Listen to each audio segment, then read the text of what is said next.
I'm ready, though. I'm excited. Let's do it.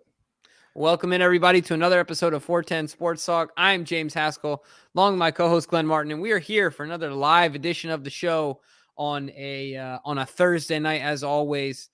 Here as whether that's a support system for Ravens flock, whether that's a venting avenue for Ravens flock, whether that's just a great positive conversation on the Ravens. We're here for all of it. We're excited to talk about it. Glenn, it's Super Bowl week, man. Yes, it is. It is Super Bowl week, and got to say two deserving teams, right? I mean, the number one overall seed in each conference made it to the Super Bowl. So at least in theory, the two best teams are meeting in the Super Bowl, right? I think that's fair to say. What's going on, B Frizzle? What's going on, Jared, Lindsay, Jackson? Guys. Appreciate you guys coming out. But yeah, I mean, I'm excited to see this matchup because I think I've gone back and forth so many times in my head on who I think is going to win this. I can't remember a matchup where I was so kind of indecisive on who I thought would win. I mean, I think on one side you have the better team, but the other side you got the better coach and better quarterback. So the question is which is going to be the deciding factor. So hard to. You're absolutely right. I have rules of thumb when I pick teams and I pick games naturally that aren't the Ravens, and generally it's hard for me to pick against that combination. Coach, quarterback. All right, well then the rest is the rest, right? But when you got those two in your favor in comparison to your opposition, it is very difficult to bet against you. Nonetheless, Glenn, I mean, I'm just saying, I think the Eagles are gonna mow through the Chiefs. Mow them down? Yeah, man. That team they're stacked. They're stacked. That pass rush is ridiculous. And yeah, man, I just think that they're a team on a mission, and they have a lot of weapons on the outside as well. And their running back room is solid. So they just got a lot of ways to beat you. They can beat you in a possession game. They can beat you down the field. They can beat you methodically. They can beat you defense first, whatever, right?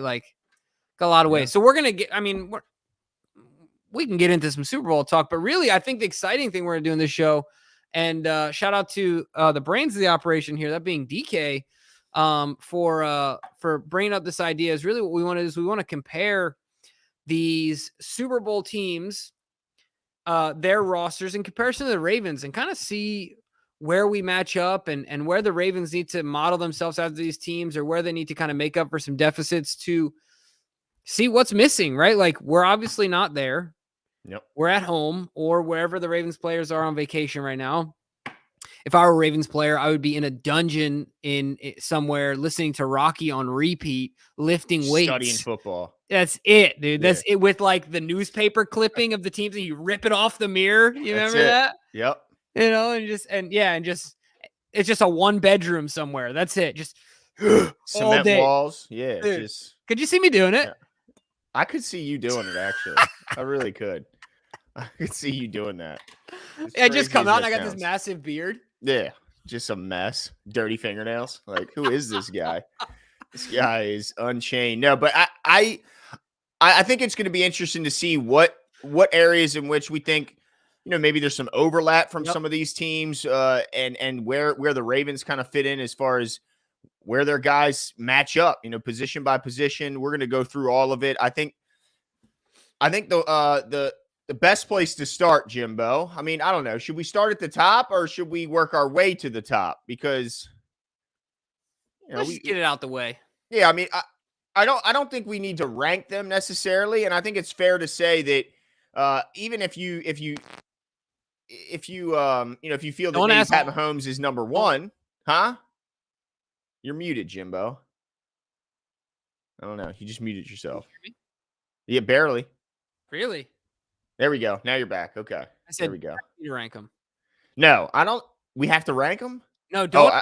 I know what you're going to do. You're going to pick. Yeah, I know it. But even if you say Mahomes is number one, I think it's fair to say that all three of these guys are quarterbacks you can win with. Mm-hmm. They're all in, top tier. And if you want to rank them one way or another, I don't think any of these guys are guys you can't win with. So if I had to rank them, I'd go 1 Mahomes, 2 Lamar, and then 3 Jalen. But I think you can win with all three guys. And so, I'm not going to spend too much time on the QB position. Yeah. You guys already know where my heart lies, so I don't need to rank. Yeah, but I mean, Hermit it's close. Hermit the frog ain't one. Kermit, I'm here. man, Kermit. Kermit. Yeah, that's right. I'm here. I love that the voiceover, dude. So good. Poor guy. It's great stuff. Poor guy. Anyway, But yeah, I mean, you can win with all these guys. Though. Yeah. I think that's what's most important, right? That's what we're kind of looking at. Yeah, exactly. Absolutely. You're able to win with all these guys. I want to go here next, Glenn. I want to go to the guys protect him. I'm going to go right to the O-line after that. Because I think this is interesting. I think, everyone's talking about, I think that if my numbers are correct, I saw a report that Kansas City Chiefs, from the time they lost the Super Bowl, what was that, 2 years ago? Yeah, to Tampa. Yeah, so they've spent $100 million on the offensive line position. So you think of Creed Humphrey, you think of Orlando Brown. Those are two that come to my mind. I'm sure there's other ones. The guard, Joe Tooney? Oh, Joe Tooney. He's the former Patriot, right? Highest paid guard when he was signed by them. Yeah. I can't believe I forgot about that one. So let's talk. And then obviously the Eagles, you got Kelsey, who's maybe going to be Hall of Famer. Arguable. He was the All-Pro this year. I don't think this is his first All-Pro. If I'm not mistaken, I think he's been previous All-Pro. You got Lane Johnson, probably the best right tackle in the NFL when he's healthy. Yep. And then you got Mailata out there, who is the phenom, who I said the Ravens should have taken years ago. And they got other guys as well. Landon Dickerson, the guy we talked about a lot, maybe coming you're right. to the Ravens after he left Alabama, but had that injury in the last they got him at guard, right? Or something. Yeah, they got him at guard. Obviously, it looks like he'll be taking over. Too. Yeah, and he'll be probably taking over because Kelsey, rumors are he's going to retire after this game. And if that's the case, Dickerson will slide in at center. But, man, if it's not the best offensive line, it's number 2. I mean, I think they have the best offensive line in football. They had some injury issues, but they got healthy at the right time. As long as Lane Johnson's out there at right tackle, obviously Kelsey, being the staple at center. But Lane's had a lot of injury issues. If he's out there at right tackle, they have the best offensive line in football. I mean, there's no doubt. Now, I think it's safe to say the Ravens' offensive line was a strength of theirs after Ronnie Stanley came back. But I don't, as much as to get Orlando Brown, I think the Chiefs are they're in a tough spot with this guy, Jimbo. They do not want to pay him top tackle money. He is giving up crazy pressure rates at this point. I think the Eagles are licking their chops at both these tackles because Andrew Wiley struggles in a big, big way. And Orlando Brown has been a turnstile lately. So advantage especially here. Yep. Sorry, go ahead. Offensive line advantage got to go to Philly. Yeah, 100% agree there. And especially, I think of Hassan Reddick, and I'm blanking on who the other guy is coming off the edge for the Eagles, but Orlando Brown certainly struggles with speed. You got Sweat, you got Hargrave, you got Fletcher Cox. If you got guys with some speed, if you got a guy coming straight at him trying to power through him, you'll just get lost in him. I get that, but if you're quick off the ball, look out, right? So I agree 100%. Now let's talk about how that compares to the Ravens, starting 5, if you will. You think of the center position. I think it's fair to say that Linderbaum is right there. I mean, yeah, sure, he's a rookie. So, yeah. Right. He's right there. And then look at the 2 tackles. I'm going to be honest with you, Glenn. I think if they're all healthy, I think Ronnie Stanley's the best left tackle of the 3. Oh yeah. I mean, Mailata is Mailata, and I know he's athletic, he's big, he's powerful. But I don't know if he's got the athleticism of Ronnie Stanley, the experience of Ronnie Stanley. I don't know if he's got the technique of Ronnie Stanley. So I think Ronnie. The thing with Ronnie is always health, though, right? Yeah, but when he's out there, there's not many better. I mean, you talk maybe Trent Williams. There's a very short list of left tackles better than Stanley when he's healthy. So yeah, I think you give the left tackle advantage to the Ravens there. I think center, he's just as good as both those guys are all pros though. So if you had to rank, unfortunately in center, you might put Tyler Linderbaum 3rd, but that's not to say he's a bad player. That's just because they got some. I mean, they're talking about probably the 2 best centers in the league are playing in this game with the way Creed Humphrey started his career, and Kelsey, like you mentioned, is likely a Hall of Famer, at least in the conversation for Hall of Famer. And then right guard, Jimbo Zeitler, he's just as good as any of the guys that are going to be participating on either side this coming Sunday. Was it Isaac Samulo and Trey Smith? I don't think any of those guys you would say are better than Yeah. Zeitler. So, yeah, I think the Ravens' offensive line is on par in every area, if not better in some. Yeah, absolutely. I mean, I think if I had to give them a ranking, I think, man, it's so hard for me not to give the. I'm such a homer, dude. I try so hard, but Do I think, you? huh? Do I? you? Believe it or not, I do. Okay. All I right. do. Where are It's you hard. ranking them now? I'm giving them 2. I'm putting them at 2. I thought you were going to say 1 for sure. No, I'm putting them at 2, and Yeah. I put him at 2 also. I don't think that's being a homer. no, but it hurts me not to put. Yeah, there's a lot of Yeah. plays, Yeah. I mean, it the hurts me not to Eagles put are them at 1. 1. The Eagles And are that's what it 1. comes down to, because Lane Johnson's better than Morgan Moses. I think the rest kind of is a wash, between some guys being better than the other on the other 4 positions between the Ravens and the Eagles. But I think ultimately Lane Johnson is the better bookend there. Let's see. Jersey Mike said, I agree with you, by the way. Jersey Mike says people forget the OC we hire might want to bring their own positional coaches with them. Anyone here, John, say people are staying on the offensive side? Yeah, I wouldn't be surprised. I mean, whoever is going to be the OC, I think it's only right that you at least give them a handful of their own guys, right? I Yeah, mean, you give them what they want, right? Or else you don't want to bring them in with one hand tied behind their back and expect them right. to be successful. So, yeah, I have no problem with whoever's hired as the OC bringing however many offensive coaches they want to bring. I think the more the merrier if that helps you be successful. Mm-hmm. Yeah. No doubt about it. And really quickly, let's sidetrack. If it's all right, let's just talk about the OC for a sec. So that way we can appreciate that idea. case. It wouldn't be good. No wide receivers would want to come play for the Ravens. Just pound the rock every time. Yeah. I mean, that's all it would be. I don't know. Bring Greg Roman back. No. If Jimmy's the strictly OC. as the running game coordinator. Yep. As the run game coordinator, that's it. And you draw up the runs, I'll actually call them, Greg. That's right. No headset. Nope. We just want you sitting in the vault. We'll give you juice boxes and there you go. And what are those pizza bites? Is that what they're called? There you go. Yeah. Oh yeah. Pizza bagels. The bagel bites. Bagel bites. Yeah. Bagel bites and juice boxes, unlimited, and just draw up plays, Greg. That's it. That's all you got to do. But yeah, let's get into this OC talk for a second. He just eat protein powder, just powder. Just creatine. That's correct.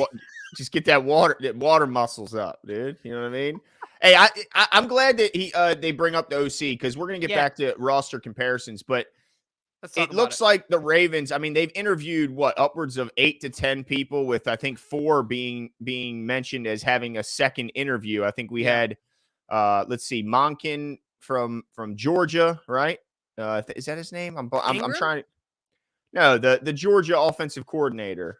Shoot, I don't remember his name. Obviously, Ingram's out of Wisconsin. He's a former Raven head coach, or coach, but I don't know. Yeah, Georgia. Monken, Todd Monken. There he is. Yeah. He had a second interview. Dave Canales, the quarterback coach from Seattle, had a second interview. Justin Alton, the offensive coordinator from the Broncos, had his second interview. But it really, Jimbo, it really looks like the Ravens aren't making any decisions until they talk to Eric Bieniemy and until they talk to is it Brian Johnson, the quarterback coach from the Eagles, who also was coaching. Let's see, he coached Justin Hurts this year, but who did he coach last year that was gave him a lot of credit? Gosh, I'm blanking on everything tonight, Jimbo.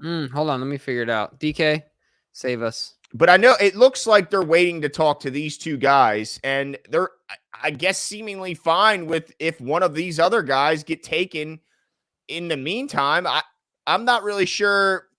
Like, does it seem like it's formalities to go through all these other interviews? If you're just like, do you think there's any chance they wait for these 2 guys? And I guess it's possible they blow the interview and they end up going back to one of these other guys, right? Yeah, I mean, it's possible, but yeah, I think they are I think they feel good about the appeal of the job that they have to offer. And so I think they get one of these guys. I think they feel good about it. But do you think it's Brian Johnson or Bieniemy? Yeah, or do you think it's one of the other guys they've interviewed? Well, I think it. So to me, I think it's one. I think it's a 2-horse race. I think it's Ingram or Bieniemy. Really? So a lot of people are hyping up Brian. Was it Brian? I gotta get his name. I mentioned this. Before. It is Brian Johnson. Yes. Okay. It is the Eagles. Yeah, Brian Johnson. But the reason I am saying it's 2 horse race, I think if you look at the connections between John and these two guys, there's a lot there, right? Obviously, Bieniemy working with Andy, John working with Andy. That's a short hop. That's a short one hop connection. But Ingram obviously being a form. The reason I think that Ingram is a good one as well is because it follows the model in the way that he hired McDonald, in that he was a position coach for us. Went to college, did the job at Wisconsin as an OC, proved he could do the job itself. Sure, in college, but he did the job. And so now, John could bring him back in the fold and give him the job in the NFL, but he's doing the same job, different group of guys, right? So kind of follow the mold. That's why, I feel like every coach has tendencies and preferences, and that seems to be one of his. So I'm just rolling with that. Yeah. And I think you might be onto something, because I listened to an interview, it was a few days ago, maybe even a week ago. Marty Morningweg, of course, former offensive coordinator here. He was asked about his expectation on who the future OC is, and he anticipates, like you said, either an internal hire or an external hire that's basically an internal hire like McDonald was, because he says so much. You gain a lot of comfortability with knowing what to expect from a guy. And when you bring in someone from the outside, that mystery scares a lot of people, especially guys who don't like a lot of surprises, don't like a lot of mystery. And so that's what Marty's in. He thinks it's either going to be James Urban, or I think he may have mentioned Ingram. He mentioned somebody internally that's his expectation too. But I don't know, man. It's part of me just wants. I want an outside source to shake some things up a little bit, Jimbo. Yeah, I mean, I can't. Geez whiz, I'm gonna knock my desk over. Goodness gracious, getting excited over here. I can't disagree with that. Like, I have the same sentiment. I want just some fresh meat, man. Like fresh ideas and fresh perspective, fresh eyes on Lamar, fresh eyes on the entire offensive unit. It would be nice. It's just, it doesn't seem to be John's MO. Yeah, I know, but he has. I mean, I don't know. Would Eric Bieniemy? They have a relationship, so that's not necessarily a complete mystery. But Eli says, "What are your expectations for the new OC? Still run heavy, or try and lean less on the run and spread out the offense?" Well, what are your thoughts? Answer that, Glenn. What did you think of Mark Andrews' comments in regards to that? Did you see that? Yeah, I mean, look, he's right. It's a passing league, and it's just where it's headed. So I get you have to have. Look, I understand both sides. Like, I get the opinion of let's buck the trend. Let's go opposite of what everybody else is doing. Why try and be a knockoff of all these other teams instead of and let's just go the other way? I get some of that, but you can't go so far and to abandon half of the offense and not have an efficient or effective passing game. So I don't want to see them go from one end of the spectrum all the way to the other. I don't want to see them abandon the run either. I just hope that they can find balance and be effective at both. I mean, is that too much to ask, Jimbo, to be effective at both? Well, no. I mean, it sounds like you're talking about the Eagles. Yeah. I mean, you're certainly not talking about the Chiefs. Yeah, they're not very good at run. I think they could be. They just don't commit to it. Yeah, for sure. But I mean, is it too much to ask? No.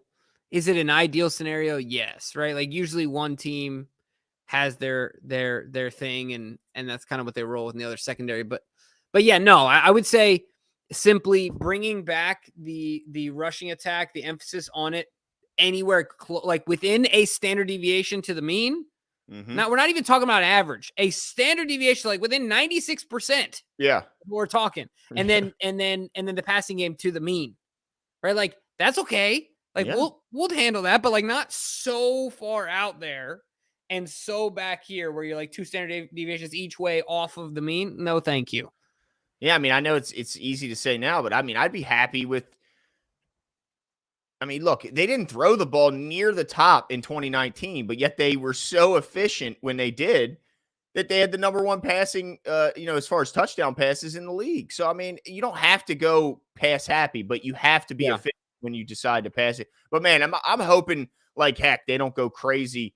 Pass happy in this, because I as much as it makes me crazy watching Greg Roman and the way he called a game, it also frustrates the hell out of me when I watch a team that just can't complete passes, keep trying to. Of course, that was here too. That was Well, think about to me, the offense and an offense that's frustrating for me to watch is like the Cowboys, right? They'll have multiple possessions in a single game that their entire possession is like 37 seconds.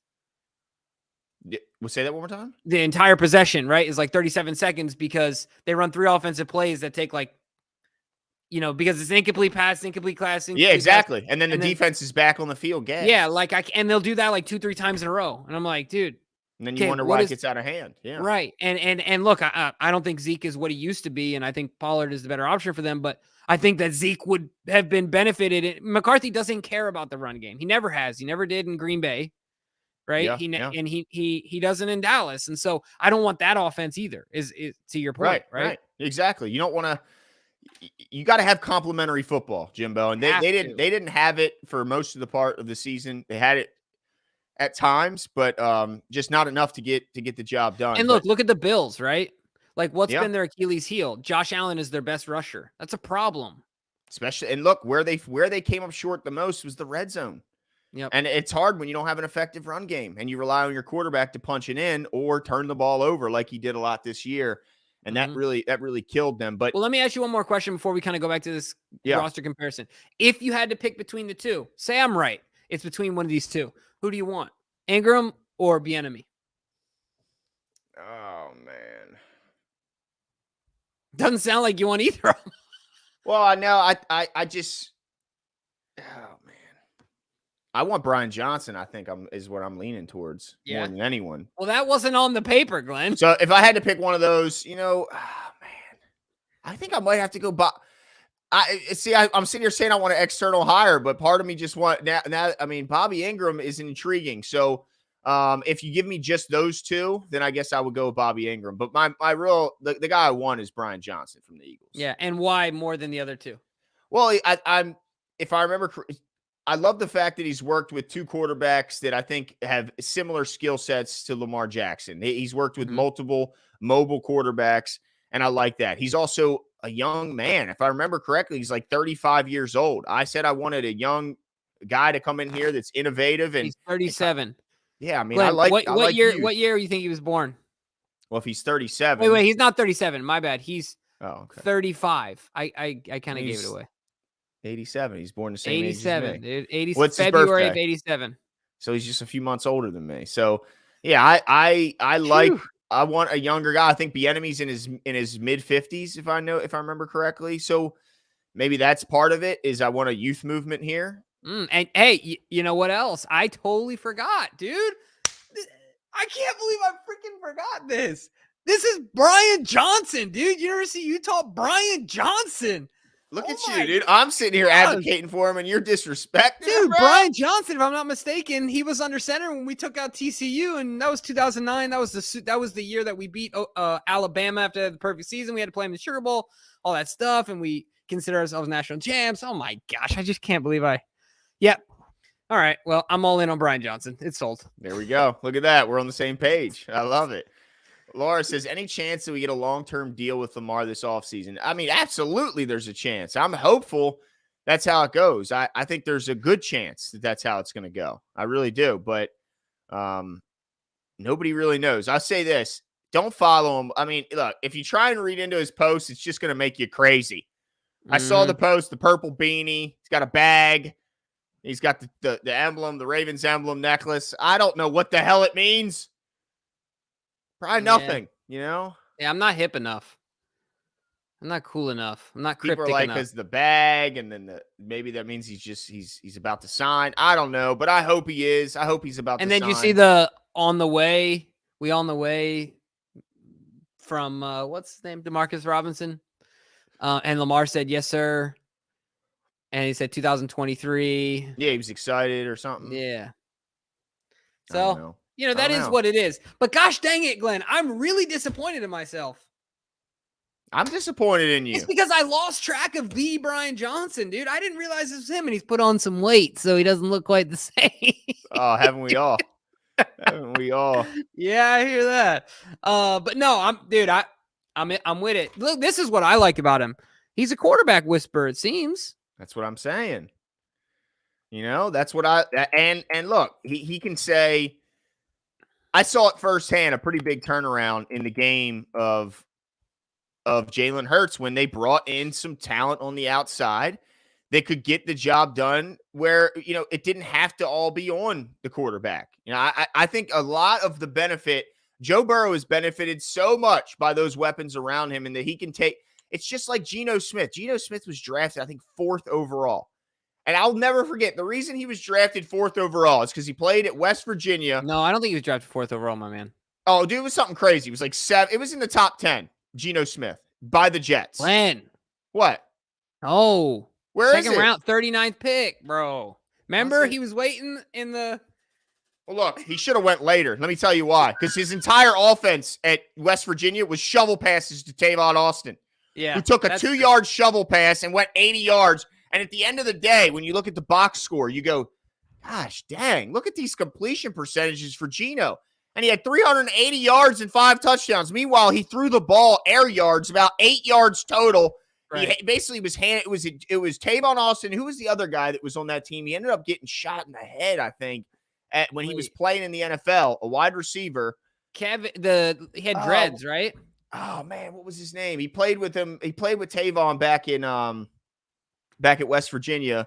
He ended up being somewhere, I think in St. Louis, and he ended up getting shot or something. It's kind of a sad thing. But anyway, the point is a great group of weapons around you can make your numbers look crazy and get people thinking you're a whole lot better than you actually are. Yeah. No, absolutely. So apparently Stedman Bailey. There it is. Stedman Bailey. Thank you, Casper. That's the guy. That's the guy who got shot in the head. And Terrence Jr. You think that's so funny? You remember that, and then you thought that Geno was drafted 4th overall. I just knew it was too damn high. Wherever he was drafted was too damn high. Fair enough. Now, this is Terrence Jr. is saying that it means he's a Raven for life. Hey, I hope that's the case. I don't know if that's what it means. And look, Terrence, all I can do is hope that you're right. But Glenn, really quickly, I know that we'll get back to the comparisons, but speaking of weapons around you, did you see the wide receivers for the Bengals comments about Joe Burrow's contract? First of all, you shouldn't talk about somebody else's contract. That's my opinion. Well, I watched T. Higgins, if that's what you're talking about. Oh, and Jamar Chase. I didn't see Jamar. I did see T say basically the expectation is he's going to do what's right to keep the band around, right? Yeah, so it's Joe's obligation to take less for them to keep his guys around. See, I don't like people. Look, I'll work it out, but let's be equally.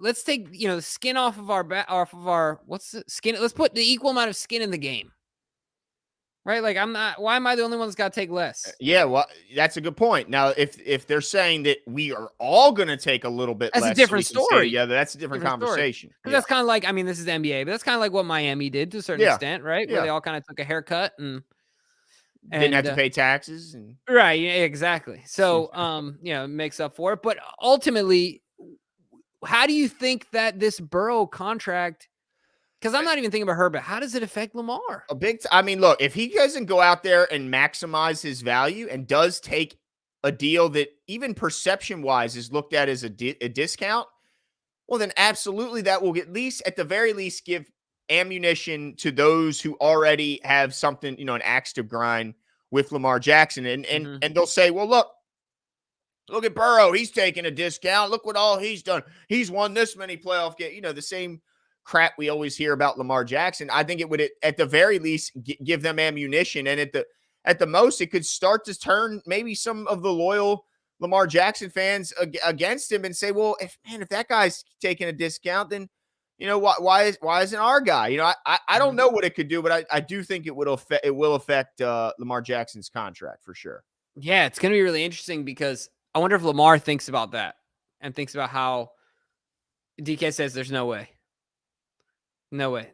DK is completely convinced that Lamar Jackson doesn't negotiate at a negotiating table. He demands. That's it. Yeah.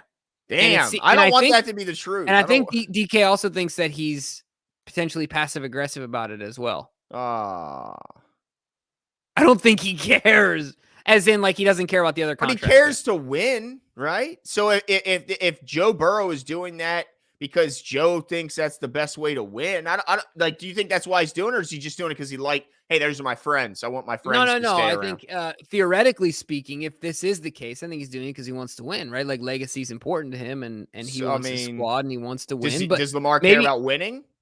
well, I think he does. I think he also cares about being a billionaire. He's mentioned that before. But maybe Lamar thinks he can But just. you get a billionaire. You become a billionaire because you win. No, Glenn, I don't disagree with you. Tom Brady's about to make more money off of the field in 10 years than he did on the field in 20. Yeah, no He's doubt. literally going to make double his Yeah. annual salary over 10 years. His 20-year salary over 10 years. Yeah. That's ridiculous. Because he's the Shout best out winner of all Don time. C. Where Don C been at? Hope you've been well, Don C. for real. Appreciate you coming back. Yeah, no My kidding, man. Sorry, Jimbo. I saw Don. No, absolutely. I appreciate it. But all I'm saying is that it's going to be interesting. DK thinks it doesn't matter because it doesn't matter to Lamar. But it will matter. Will it matter? Let me ask you this, DK. Will it matter to Eric DeCosta what happens to those contracts and how much? Yeah.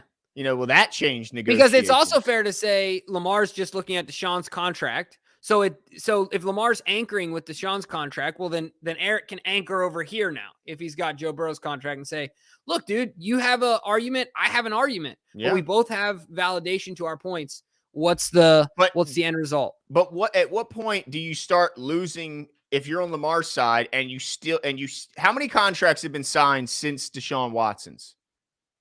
It's been at least a couple, right? So, I mean, you think of Arizona, Kyler Murray. You think of Russell Wilson. Josh Allen? No. That was before. That was before. Yeah, Deshaun dude. Watson? Josh Allen got that extension our first trip in Maine. That's how many years ago it's been. Was it that long ago?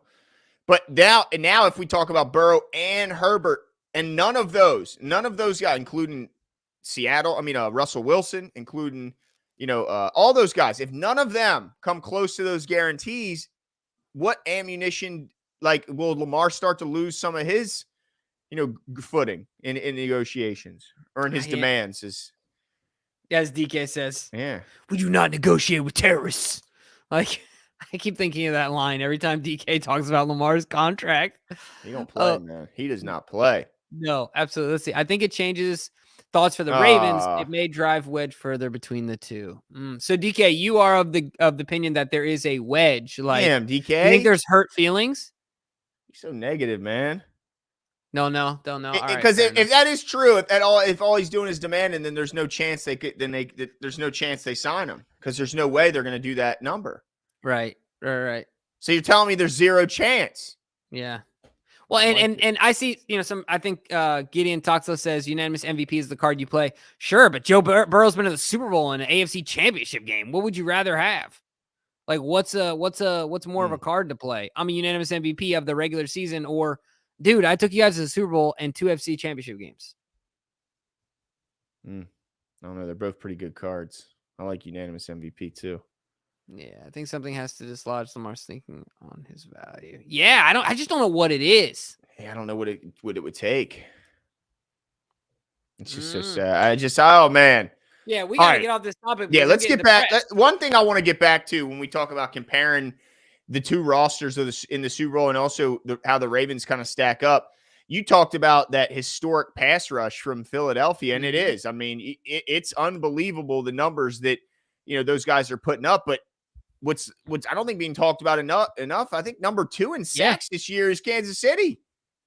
Fair enough. Chris Jones is in the regular season 15 and a half as an interior D lineman. Yeah. I think they were 55 total sacks on the season. The Eagles were 70. Again, I'm going off the top of my head, so please correct me if I'm wrong. But these are two teams that can really disrupt the quarterback. And look, the Ravens weren't horrible in that regard. They certainly could get to the quarterback, but didn't it feel like it was, I don't know, more early on than at the end of the season? What were your thoughts on the pass rush, and how do you kind of stack it up against these two teams? Yeah, certainly. If I had to stack it up against the two teams, they're third.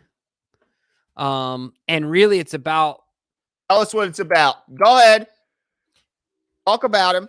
Well, you talking about Odafe Oweh? Well, Odafe Oweh is the guy it should be. Actually, I wasn't going to say that. I was going to say it's about the fact that if you look at the units in and of themselves, all three of them have some depth to them, but the peak of talent is where the Ravens peter out, right? Because each one of them have one or two guys that is supremely talented at putting those numbers up and is obviously producing at a high level. You talk about Chris Jones, you talk about Hassan Reddick, and I feel like the Eagles even got other guys that I'm probably forgetting about, I'm sure. Brandon Or else Graham. Right, they wouldn't have the numbers that they have, right? So, dude, they got Jordan Davis and Ndamukong Suh coming off the bench. They got Linval Joseph backing up Hargrave, Fletcher Cox, Robert Quinzen. I mean, holy smokes. What is the do you think that I would be concerned if I owned a buffet in Philly and they decided to come, just the D line, like the big guys up front? Oh my gosh, run me right out of business. Imagine they made it a weekly thing. Ugh, I'd have to shut on that day a week.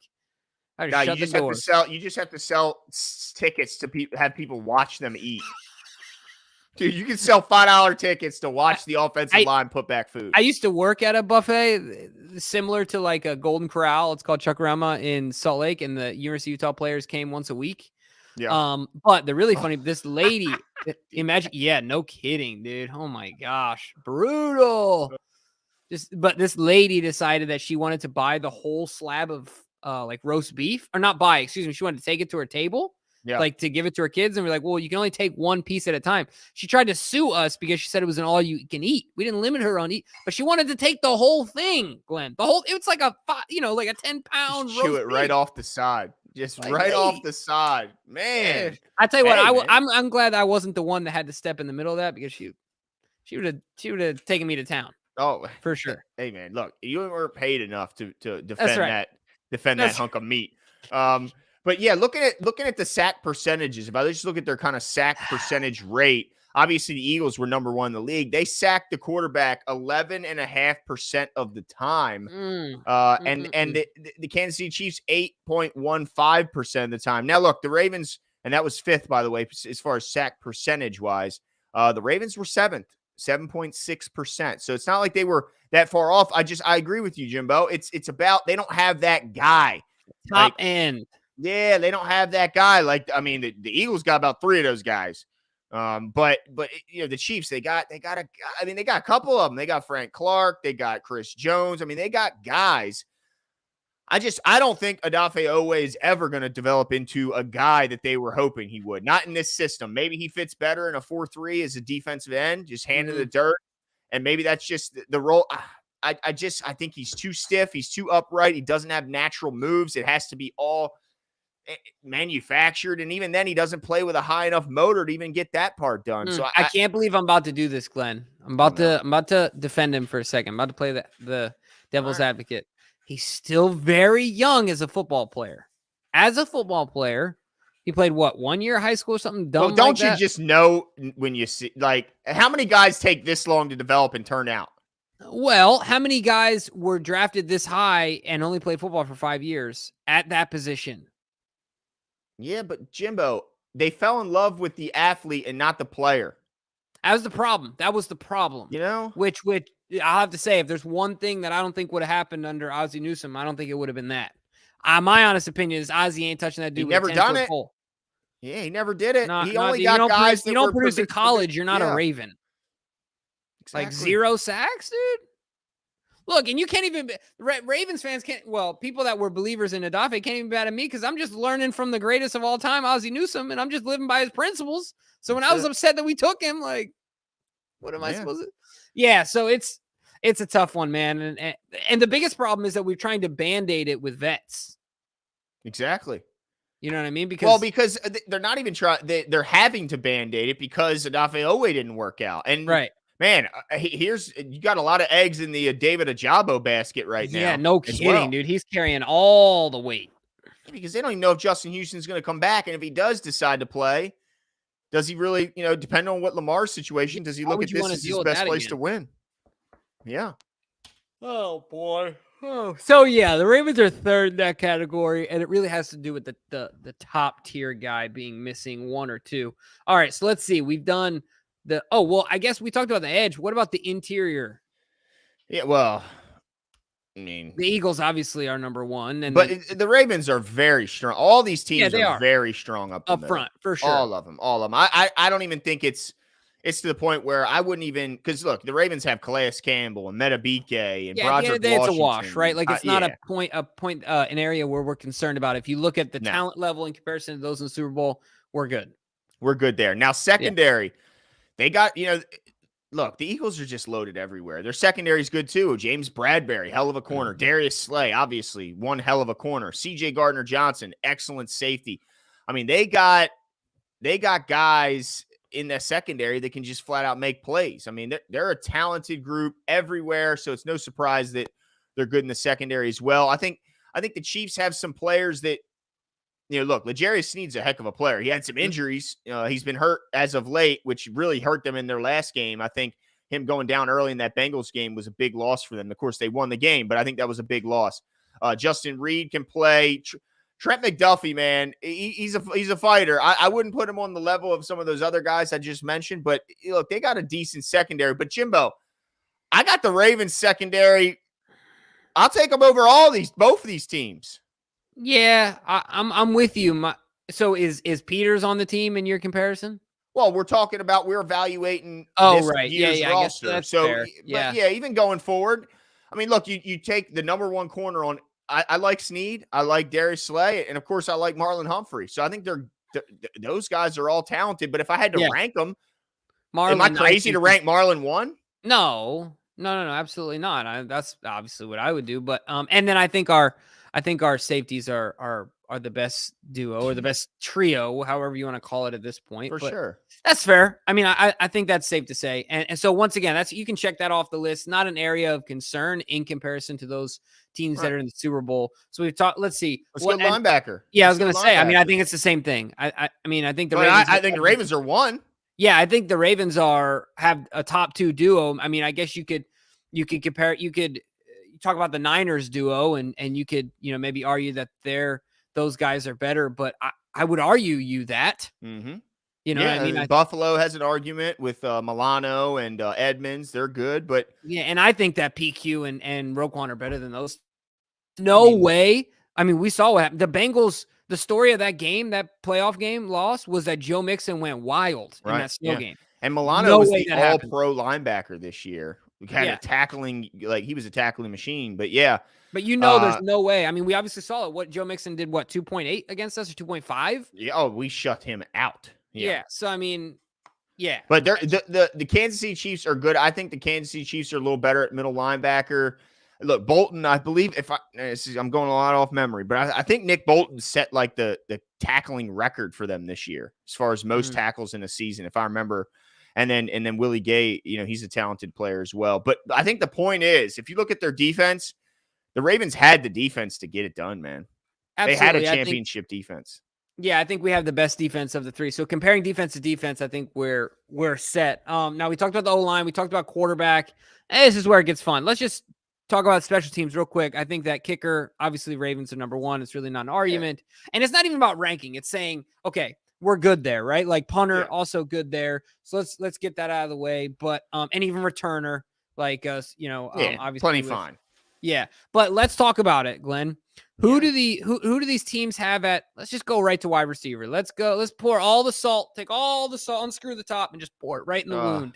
Oh, it's bad. Right on in there. Let's talk about Philly first. Oh man, you got AJ Brown, good, right? Yeah. You got AJ Brown, and you got I can't believe Devontae, right? You got Devontae Smith. Devontae Smith. There you go, the Heisman winner. He had that one-handed kick. Was stupid. Yeah, you got Quez Watkins. You got Zach Pascal. You got, tight end Dallas Goedert. I mean, a hell of a tight end. Yeah, they got weapons absolutely everywhere on the outside, but it's really spearheaded by AJ Brown. I mean, this guy is a physical freak.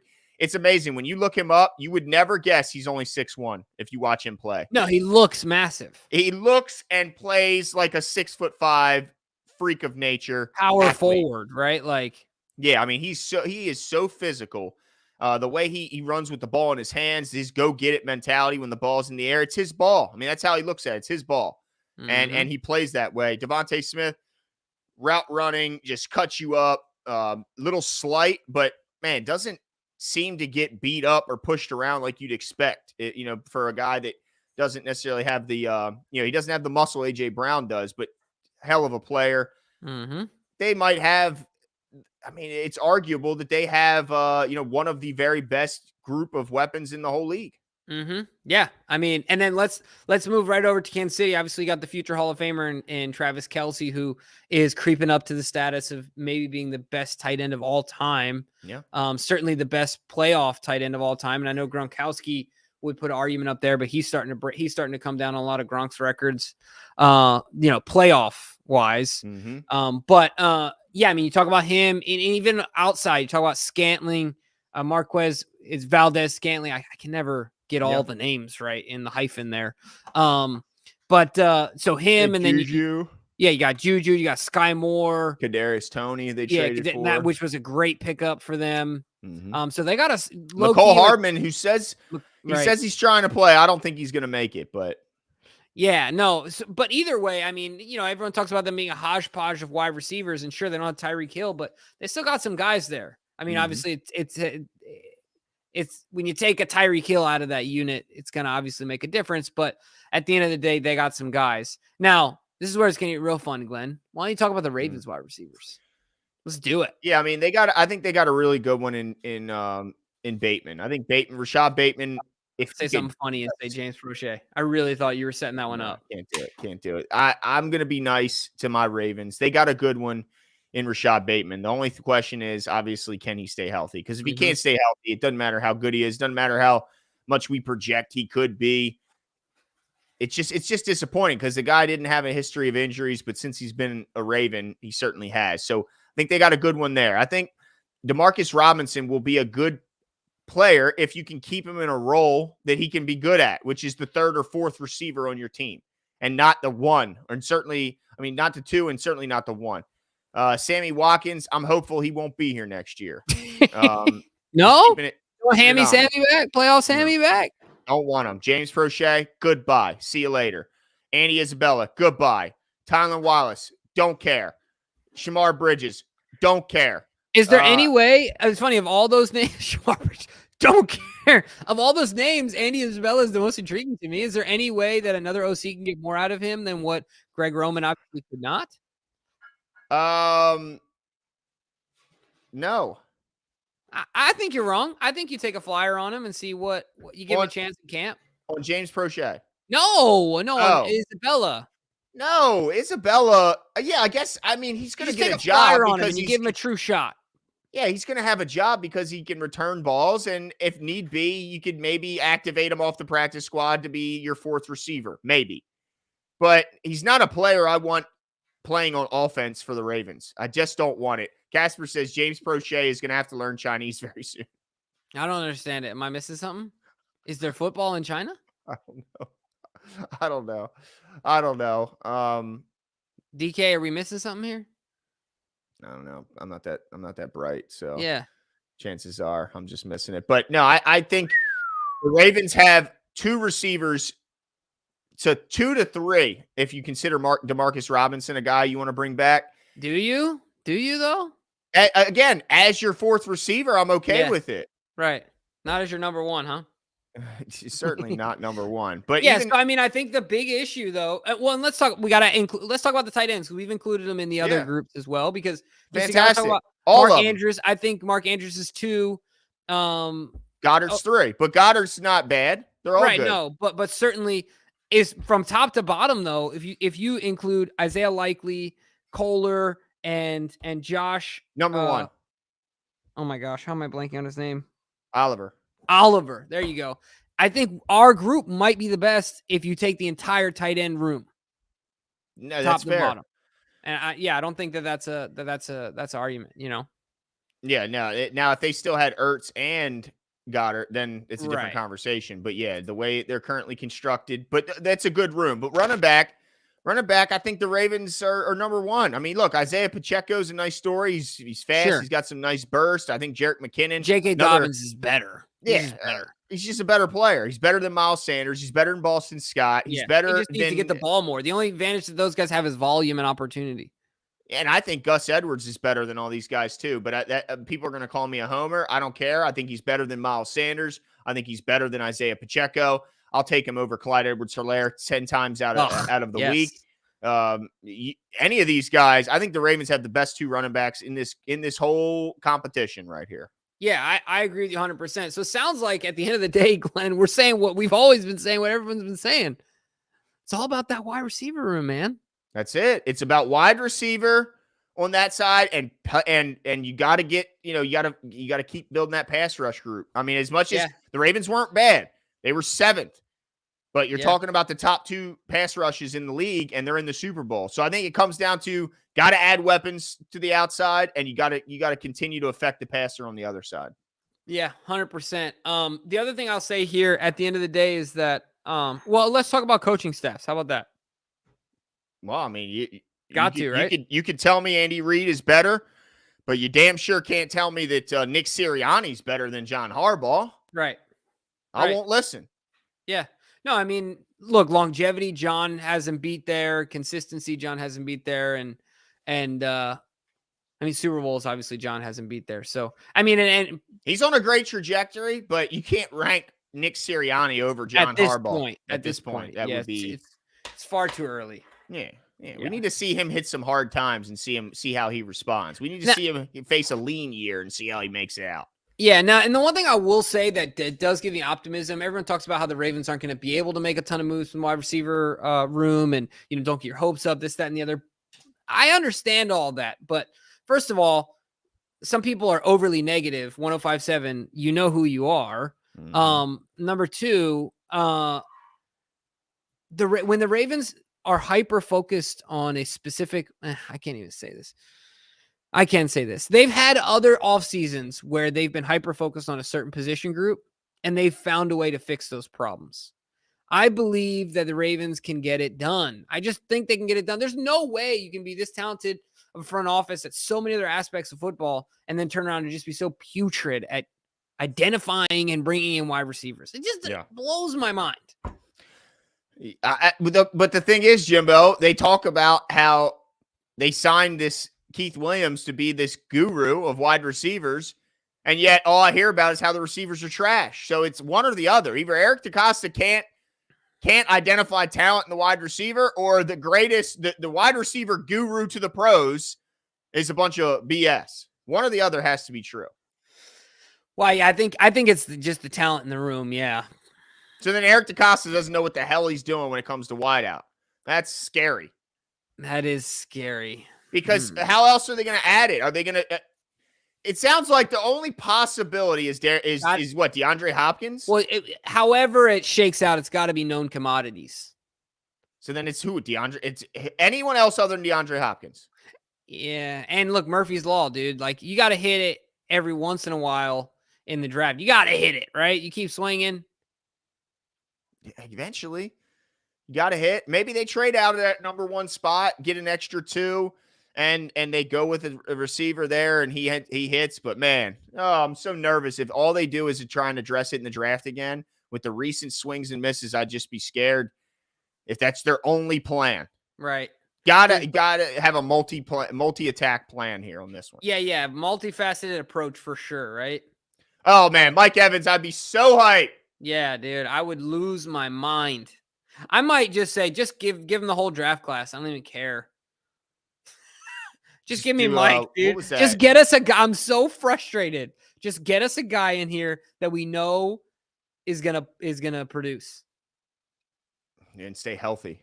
Yeah, I'm so, because him and Bateman, and then you can add any other names at the back end of that. Then you can add in oh my gosh, Duvernay. You can add in a DeMarcus Robinson. You can add in these ancillary guys. But you got those two. I mean, if Bateman could somehow become a 2 out of this, that would be crazy, dude. Yeah, because the dude's talented. I mean, it's unfair to say that he's not. By the way, I think the fastest by average, the fastest receiver in the league this year was Devin Duvernay. Yeah, it was. Yep.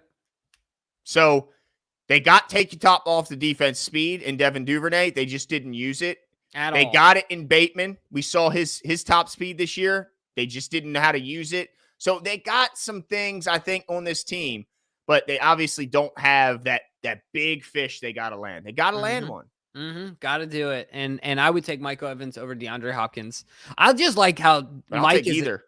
Yeah, for sure. Mike is such a he's a dog, dude. He's such a team guy and Never misses games. Yeah, man. He I loves want his him. quarterback, protects his I love all that, man. Not that DeAndre isn't those things. I'm not saying I don't know, something about Mike I like. See that last one? They did